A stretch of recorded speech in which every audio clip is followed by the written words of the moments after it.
Olá, dia 1º de junho de 2022 e eu sou Ana Isabel Jordão e você está no Rede Previdência para se atualizar em 10 minutos. Previdência em 10 minutos hoje, trazendo três importantes discussões.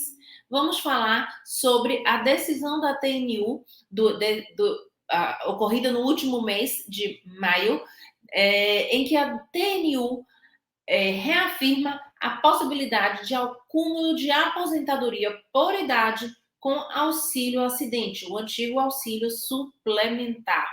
Vamos falar ainda sobre a concessão de benefício de prestação continuada, o BPC-LOAS, para portadores de diabetes mellitus e insuficiência cardíaca, decisão atualíssima do TRF3. Por fim, vamos falar sobre a possibilidade de utilização da prova testemunhal de maneira complementar para comprovação do trabalho rural e a consequente concessão do benefício previdenciário. Vamos começar falando sobre essa decisão da TNU, em que se admitiu a acumulação da aposentadoria por idade com o auxílio acidente. Essa autorização, vamos colocar dessa maneira, que a TNU permitiu, que a TNU chancelou, ela se dá quando a incapacitação do beneficiário, ou na verdade a redução da capacidade laboral do beneficiário, tenha ocorrido durante a vigência da norma que possibilita essa cumulação. O que acontece? No caso, em análise especificamente, o autor ele já era beneficiário do auxílio acidente, que na época chamava-se então de auxílio suplementar, desde setembro de 1968. Portanto, antes da vigência da Lei 9528 de 1997, que veda essa acumulação. Né? A partir de 97, então, é que não é mais possível se acumular o auxílio acidente com qualquer espécie de aposentadoria, devendo esse valor percebido a título de auxílio acidente compor o cálculo da renda dessa aposentadoria. Acontece que ele pleiteou a aposentadoria por idade somente em 2008, depois, então, de editada a nova lei, que vedava a acumulação. Por conta deste fato, dele ter solicitado uma aposentadoria por idade após a edição da lei que veda a acumulação, o INSS suspende o auxílio acidente e, mesmo na justiça, havia então um entendimento de que esse benefício não poderia ser cumulado. Diante, então, dessas negativas, seja no âmbito da justiça, né, do que ocorreu ali, então, na turma recursal em Santa Catarina, o autor do caso prático recorreu à TNU com um pedido de uniformização, alegando que o acórdão lá de Santa Catarina, que negou na justiça a possibilidade de acumulação de benefício, ele havia divergência em relação à jurisprudência do STF, do Superior Tribunal de Justiça, e também havia divergência em relação ao próprio entendimento da turma nacional de uniformização, que permitia essa acumulação, desde que o fato causador desta redução da capacidade laboral tenha ocorrido antes de 97, antes da Lei 9528.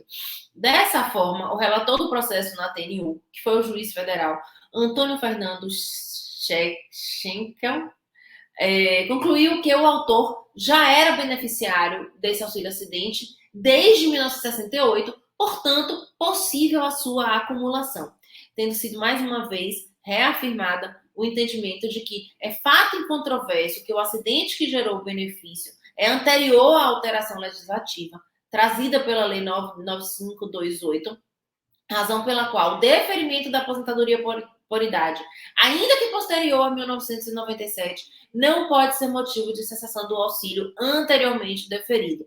Né? Então, esse é o entendimento. É possível acumulação, desde que o fato gerador da concessão do auxílio acidente se deu anterior à lei de 1997, quando se deu a alteração. Ainda em sede do TRF3, desta vez em sede do TRF3, o TRF3 concedeu um BPC-LOAS, tá, para portador de diabetes mellitus e hipertensão arterial e insuficiência cardíaca. Essa decisão ela ocorreu em primeira instância na Justiça Estadual, né, aquela competência delegada da Justiça Estadual, em cidade em que uma determinada distância não tenha vara federal, é possível que você, então, acione o INSS na Justiça Estadual. É o que aconteceu no caso prático aqui. E nessa primeira instância na Justiça Estadual, entendeu-se que a segurada preenchia os requisitos necessários para a concessão do LOAS. E então determinou que o INSS pagasse, estabelecesse o benefício e ainda pagasse aquelas parcelas em atrasos desde o requerimento administrativo. No entanto, o INSS, inconformado com esta decisão, recorre ao Tribunal da Terceira Região, alegando que a segurada não comprovou a incapacidade a longo prazo. Na análise do caso, o TRF3 entendeu que a incapacidade de longo prazo para as atividades braçais foi sim comprovada pela perícia médica. Além disso, os documentos do processo também confirmavam que a segurada preenche os requisitos para a concessão do BPC-LOAS, né? Uma vez que ela é portadora de deficiência e como não possui meios de prover a sua própria subsistência ou de tê-la provido pela sua família, deveria, então, ser-lhe concedido o benefício assistencial de prestação continuada, o BPC-LOAS. Então, o TRF nega o apelo do INSS e mantém a sentença concedida pela Justiça Estadual de Amapá, em Mato Grosso do Sul, né? Determinando, então, que o INSS implante o benefício e realize, então, o pagamento dos valores em atrasos, desde a data do requerimento administrativo. Então, mais uma decisão aí importante sobre a caracterização dessa deficiência, né? Ampliando o conceito de deficiência para a concessão de benefício de prestação continuada, também para os casos em que se constata uma impossibilidade de prover a sua vida pelo trabalho. Esse, sim, é também o objetivo do benefício de prestação continuada, devendo, portanto, a gente sempre insistir nessa tese, né? Que para abranger além da deficiência, mas também, em alguns casos, a incapacidade de longa duração deve ser, sim, contemplado com a assistência, né? A assistência social também é necessária a ser acionada nesses casos. E, por fim, vamos falar de prova testemunhal para comprovação do trabalho rural com o objetivo de concessão de benefício previdenciário. A gente sabe que a prova testemunhal, nos casos de concessão de aposentadoria, ela precisa ser usada de forma complementar. Por quê? Porque a lei exige que haja um início de prova material. Mas com esse início de prova material, eu posso me socorrer sim de prova testemunhal para complementar, então, aquilo que eu desejo provar em matéria previdenciária. E não seria diferente na questão do trabalho rural. Então, o INSS recorreu de uma sentença que concedeu o benefício de aposentadoria por idade rural por alegar que a autora não tinha preenchido os requisitos necessários para a referida concessão, ou seja, não havia comprovado, né, a sua condição de rurícola. Em análise desse caso, o desembargador ele considerou a necessidade de comprovação da prova do trabalho rural, cumprindo-se o prazo de carência previsto em lei com início razoável de prova material. Então, a prova testemunhal, quando ela vem para robustecer a prova documental que já existe, ela é sim admitida. Então, segundo o entendimento do desembargador, conforme os documentos apresentados pela autora, o requisito da idade mínima já havia sido atendido, isso aí não há questionamento, isso é de fácil comprovação, bem como comprovado o meio de prova documental e, complementarmente, testemunhal. O magistrado citou a jurisprudência que permite que outros documentos dotados de fé pública, mesmo que não especificados em lei, também sejam considerados para fim de concessão deste tipo de benefício, devido àquela situação peculiar do trabalhador rural, que é justamente em prover essa prova, em providenciar elementos documentais de prova. Desse modo, é dotado de idoneidade para comprovação do início da prova material no exercício da atividade rural, entre outros documentos, documentos tipo certidão de nascimento, casamento e óbito, bem como a certidão da Justiça Eleitoral, a carteira da Associação do Sindicato dos Trabalhadores Rural, ficha de inscrição do Sindicato Rural, contrato de parceria agrícola. Então, esses documentos de outra ordem, né, acabam sendo dotados de idoneidade para servir de início de prova material, né?